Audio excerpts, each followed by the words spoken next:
আজি 1/7/2024 বৰ্ষৰ প্ৰাতঃ মুৰলী। ওম শান্তি। বাপ-দাদা মধুবন। আজি বাবাই কৈছে, মৰমৰ সন্তানসকল, শান্তিধাম হৈছে পাৱন আত্মাসকলৰ ঘৰ। সেইখন ঘৰলৈ যাব লাগে। গতিকে সম্পূৰ্ণ পাৱন হোৱা। প্ৰশ্ন: পিতাই সকলো সন্তানক কোনটো প্ৰতিশ্ৰুতি দিয়ে? উত্তৰ: মৰমৰ সন্তানসকল, তোমালোকে মোক স্মৰণ কৰা। মই প্ৰতিশ্ৰুতি দিছো যে শাস্তি ভোগ নকৰাকৈয়ে তোমালোক মোৰ ঘৰলৈ যাবা। তোমালোকে একমাত্ৰ পিতাৰ প্ৰতি অন্তৰৰ আকৰ্ষণ ৰাখা। এইখন পুৰণি সৃষ্টিক দেখিও নাচাবা। এইখন সৃষ্টিত থাকি পবিত্ৰ হৈ দেখুওৱা। তেতিয়া বাবাই তোমালোকক বিশ্বৰ বাদশ্বাহী অৱশ্যে দিব। ওম শান্তি। আত্মিক সন্তানসকলক পিতাই সুধি আছে, এইটোতো সন্তানসকলে জানে যে পিতা সন্তানসকলক নিজৰ ঘৰলৈ লৈ যাবৰ কাৰণে আহিছে। এতিয়া অন্তৰে ঘৰলৈ যাব বিচাৰেনে?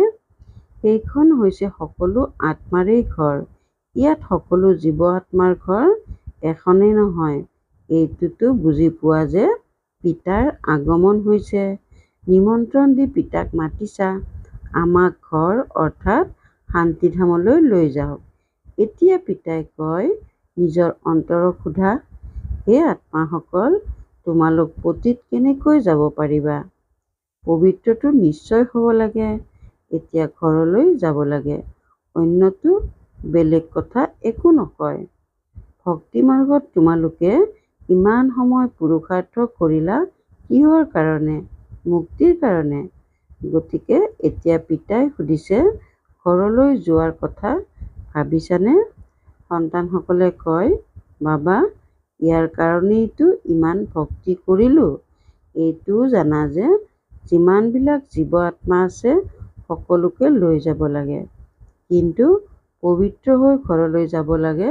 আকৌ পবিত্ৰ আত্মাসকলহে পোনপ্ৰথমে আহে। অপবিত্ৰ আত্মাসকলতো ঘৰত থাকিব নোৱাৰে। এতিয়া যি কোটি কোটি আত্মা আছে সকলো ঘৰলৈ নিশ্চয় যাব লাগে। সেইখন ঘৰক শান্তিধাম বা বানপ্ৰস্থ বুলি কোৱা হয়। আমি আত্মাসকল পবিত্ৰ হৈ পবিত্ৰ শান্তিধামলৈ যাব লাগে। বছ, কিমান সহজ কথা। সেয়া হৈছে আত্মাসকলৰ পাৱন শান্তিধাম। সেয়া হৈছে জীৱ আত্মাসকলৰ পাৱন সুখধাম। এয়া হৈছে জীৱ আত্মাসকলৰ পতিত দুখধাম। এই ক্ষেত্ৰত বিভ্ৰান্ত হোৱাৰ কথাই নাই। শান্তিধাম য'ত সকলো পবিত্ৰ আত্মাই নিবাস কৰে। সেইখন হৈছে আত্মাসকলৰ পবিত্ৰ সৃষ্টি, নিৰ্বিকাৰী, নিৰাকাৰী লোক। এইখন পুৰণি সৃষ্টি হৈছে সকলো জীৱ আত্মাৰ, সকলো পতিত। এতিয়া পিতা আত্মাসকলক পবিত্ৰ কৰি পবিত্ৰ সৃষ্টি শান্তিধামলৈ লৈ যাবলৈ আহিছে। আকৌ যিসকলে ৰাজযোগ শিকে তেওঁলোকেহে পবিত্ৰ সুখধামলৈ আহিব। এয়াতো বহুত সহজ। ইয়াত কোনো কথাৰ চিন্তা কৰিব নালাগে। বুদ্ধিৰে বুজিব লাগে। আমাৰ আত্মাসকলৰ পিতাৰ আগমন হৈছে আমাক পাৱন শান্তিধামলৈ লৈ যাবৰ কাৰণে। তালৈ যোৱাৰ ৰাস্তা যি আমি পাহৰি গৈছিলো সেয়া এতিয়া পিতাই দেখুৱাই দিছে। কল্পই কল্পই মই এনেকৈয়ে আহি কওঁ, হে সন্তানসকল, মোক শিৱ বাবাক স্মৰণ কৰা। সকলোৰে সদ্গতিদাতা এজনেই সদ্গুৰু। তেওঁৱেই আহি সন্তানসকলক বাৰ্তা অথবা শ্ৰীমত দিয়ে যে, সন্তানসকল, এতিয়া তোমালোকে কি কৰিব লাগে? আধা কল্প তোমালোকে ভক্তি কৰিলা, দুখত থাকিলা, খৰচ কৰি কৰি কঙাল হৈ গলা। আত্মাও সতোপ্ৰধানৰ পৰা তমোপ্ৰধান হৈ গল। বছ, এই অলপ কথাই বুজিবলগীয়া। এতিয়া ঘৰলৈ যাব লাগে নে নেলাগে? লাগে বাবা, নিশ্চয় যাব লাগে। সেয়া আমাৰ মৰমৰ শান্তিৰ ঘৰ। এয়াও বুজি পোৱা যে যথাযথ এতিয়া আমি পতিত, সেইকাৰণে আমি যাব নোৱাৰো। এতিয়া পিতাই কয়, মোক স্মৰণ কৰা, তেতিয়া তোমালোকৰ পাপ খণ্ডন হৈ যাব। কল্পই কল্পই এয়াই বাৰ্তা দিওঁ, নিজক আত্মা বুলি বুজা। এই দেহ নাশ হৈ যাব, বাকী আত্মাসকল উভতি যাব লাগে। সেইখনক কোৱা হয় নিৰাকাৰী সৃষ্টি। সকলো নিৰাকাৰী আত্মাই তাত থাকে। সেইখন হৈছে আত্মাসকলৰ ঘৰ। নিৰাকাৰ পিতাও তাত থাকে। পিতা আহে সকলোতকৈ শেষত, কিয়নো পুনৰ সকলোকে উভতাই লৈ যাব লাগে। এটিও পতিত আত্মা নাথাকে। ইয়াত কোনো বিভ্ৰান্ত হ'বলগীয়া বা কষ্টৰ কথাই নাই। গায়নো কৰে, হে পতিত পাৱন, আহি আমাক পাৱন কৰি লগত লৈ যাওক। সকলোৰে পিতা নহয় জানো? আকৌ যেতিয়া আমি নতুন সৃষ্টিত ভূমিকা পালন কৰিবলৈ আহিম, তেতিয়া বহুত কম সংখ্যক থাকিব। বাকী ইমান কোটি আত্মা ক'ত গৈ থাকিব? এইটোও জানা যে সত্য যুগত কম সংখ্যক জীৱ আত্মা আছিল। সৰু বৃক্ষ আছিল, পাছত বৃদ্ধি পালে। বৃক্ষত অনেক ধৰ্মৰ ভিন্নতা আছে, তাকে কল্পবৃক্ষ বুলি কোৱা হয়। কিবা যদি বুজি নোপোৱা তেন্তে সুধিব পাৰা। কোনোৱে কয়, বাবা, আমি কল্পৰ আয়ুস ৫,০০০ বছৰ বুলি কেনেকৈ মানিম? হেৰ', গীতাইতো সত্যই শুনায়, চক্ৰৰ হিচাপো শুনাইছে। এই কল্পৰ সংগমতেহে পিতা আহি দৈবী ৰাজধানী স্থাপনা কৰে, যি এতিয়া নাই। সত্য যুগত আকৌ এইখনেই দৈবী ৰাজধানী হ'ব। এই সময়ত তোমালোকক ৰচয়িতা আৰু ৰচনাৰ জ্ঞান শুনায়। পিতাই কয়, মই কল্পই কল্পই কল্পৰ সংগম যুগত আহোঁ, নতুন সৃষ্টি স্থাপনা কৰোঁ, পুৰণি সৃষ্টি নাশ হৈ যাব। ড্ৰামাৰ পৰিকল্পনা অনুসৰি নতুনৰ পৰা পুৰণি, পুৰণিৰ পৰা নতুন হয়। ইয়াৰ পুৰা ৪ ভাগো আছে, যাক স্বস্তিকা বুলিও কয়, কিন্তু একোৱেই বুজি নাপায়। ভক্তিমাৰ্গততো যেন পুতলাৰ খেল খেলি থাকে। অনেক চিত্ৰ আছে। দীপাৱলীত বিশেষ দোকান খোলে। অনেক চিত্ৰ আছে। এতিয়া তোমালোকে বুজি গলা যে এক হৈছে শিৱ বাবা আৰু আমি সন্তানসকল। আকৌ ইয়ালৈ আহিলেতো লক্ষ্মী নাৰায়ণৰ ৰাজ্য, পাছত ৰাম সীতাৰ ৰাজ্য, তাৰ পাছত অন্য অন্য ধৰ্ম আহে, যাৰ লগত তোমালোক সন্তানসকলৰ সংযোগেই নাই। তেওঁলোক নিজৰ নিজৰ সময়ত আহে, আকৌ সকলো উভতি যাব লাগে। তোমালোক সন্তানসকলো এতিয়া ঘৰলৈ যাব লাগে। এই গোটেই সৃষ্টিৰ বিনাশ হ'ব। এতিয়া আৰু ইয়াত কি থাকিব? এইখন সৃষ্টিৰ প্ৰতি অন্তৰৰ আকৰ্ষণেই নাথাকে। অন্তৰৰ আকৰ্ষণ ৰাখিব লাগে এজন প্ৰেমিকৰ প্ৰতি।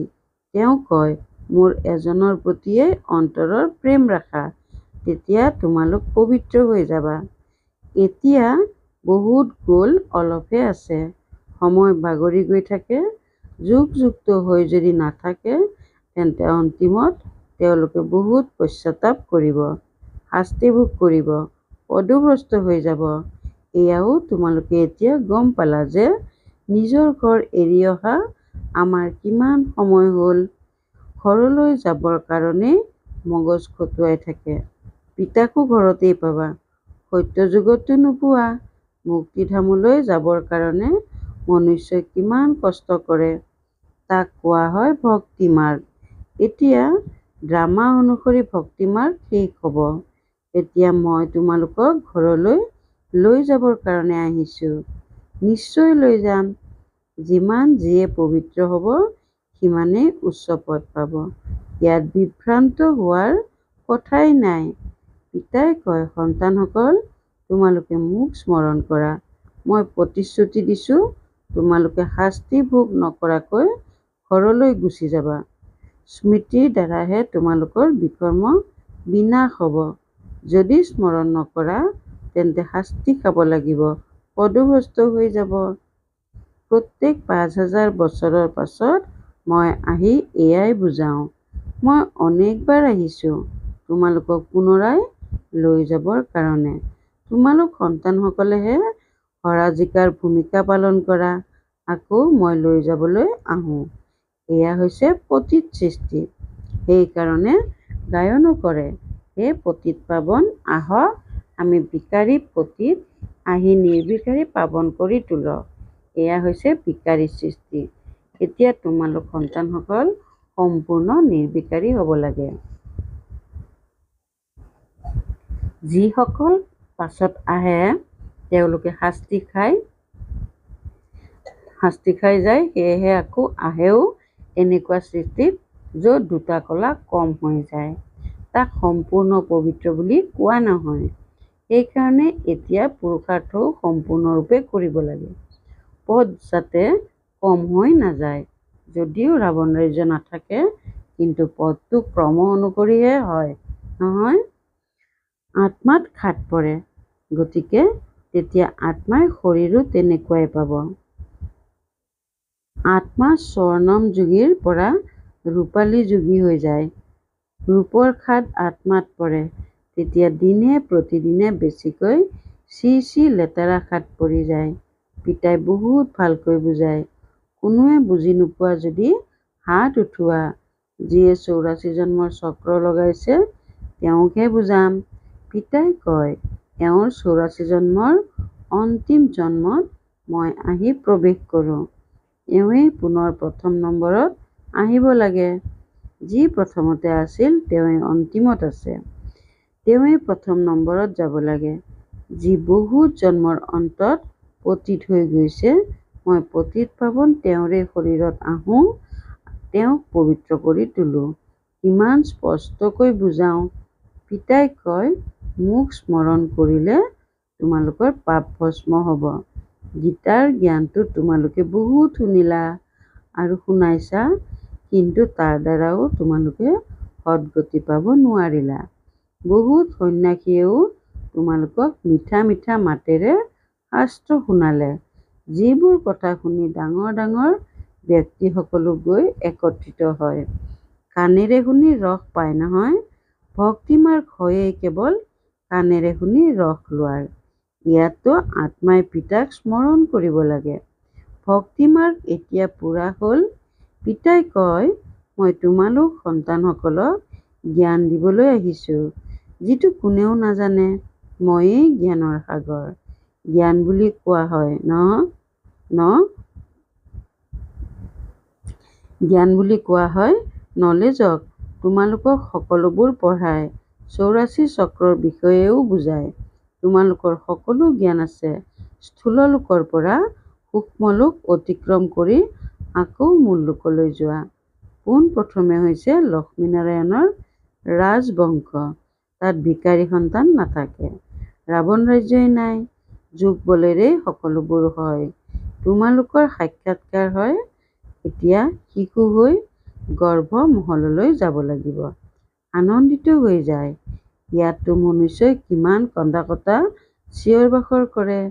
ইয়াততো গৰ্ভ কাৰাগাৰলৈ যায় নহয়। তাত কন্দা-কটাৰ কোনো কথাই নাই। শৰীৰটো নিশ্চয় সলনি হ'ব। যেনেকৈ সাপৰ উদাহৰণ, ইয়াত বিভ্ৰান্ত হোৱাৰ কোনো কথাই নাই। বেছিকৈ সুধিবলৈ একোৱেই নাই। একেবাৰে পবিত্ৰ হোৱাৰ পুৰুষাৰ্থত লাগি যাব লাগে। পিতাক স্মৰণ কৰাত অসুবিধা হয় জানো? পিতাৰ সন্মুখত বহি আছা নহয়। মই তোমালোকৰ পিতা, তোমালোকক সুখৰ উত্তৰাধিকাৰ দিওঁ। তোমালোক এই এটা অন্তিম জন্ম স্মৃতিত থাকিব নোৱাৰানে? ইয়াত ভালদৰে বুজিও পাই আকৌ ঘৰলৈ গৈ স্ত্ৰী আদিৰ চেহেৰা দেখিলে তেতিয়া মায়াই খাই পেলায়। পিতাই কয়, কাৰো প্ৰতিয়েই মমত্ব নাৰাখিবা। সেয়াতো সকলো নাশ হৈ যাবই। স্মৰণটো একমাত্ৰ পিতাকহে কৰিব লাগে। চলোতে ফুৰোতে পিতা আৰু নিজৰ ৰাজধানীক স্মৰণ কৰা। দৈবী গুণো ধাৰণ কৰিব লাগে। সত্য যুগত এই লেতেৰা বস্তু মাংস অৰ্থাৎ অশুদ্ধ ভোজন আদি নাথাকিব। পিতাই কয়, বিকাৰো ত্যাগ কৰা। মই তোমালোকক বিশ্বৰ বাদশ্বাহী দিওঁ। কিমান আমদানি হয়, তেন্তে কিয়নো পবিত্ৰ হৈ নাথাকিবা? কেৱল এটা জন্ম পবিত্ৰ হৈ থাকিলে কিমান ডাঙৰ আমদানি হৈ যায়। যদিও একেলগে থাকা, জ্ঞান তৰোৱাল যাতে মাজত থাকে। পবিত্ৰ হৈ দেখুওৱা, তেতিয়া সকলোতকৈ উচ্চ পদ পাবা, কাৰণ বাল ব্ৰহ্মচাৰী হৈ গ'লা।